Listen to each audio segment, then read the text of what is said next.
কলকাতার বৃহত্তম মন্দিরের মধ্যে অন্যতম হলো এই শ্রী স্বামীনারায়ণ মন্দির, যা পৈলান মন্দির নামেও অনেকে চিনে থাকেন। মন্দিরটি সকাল 7:30 থেকে দুপুর 12টা এবং বিকেল 4টে থেকে রাত্রি 8টা পর্যন্ত খোলা থাকে। এখানে আসার জন্য সব থেকে সুবিধা হবে বাসে করে চলে আসা। ধর্মতলা, হাওড়া, শিয়ালদহ বিভিন্ন জায়গা থেকে আপনারা বাস পেয়ে যাবেন। তাছাড়া কাছাকাছি স্টেশন মাঝেরহাট। মন্দিরে বিভিন্ন সময় বিভিন্ন রকম আরতি হয়ে থাকে।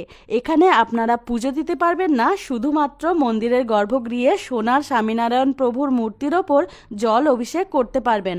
50 টাকায় দুজন।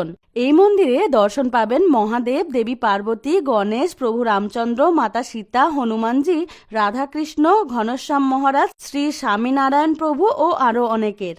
এখানে একটি ক্যান্টিন আছে, যেখানে সকাল 11:45-এর পর থেকে প্রসাদ হিসেবে খিচুড়ি ও ভোগের থালি পেয়ে যাবেন।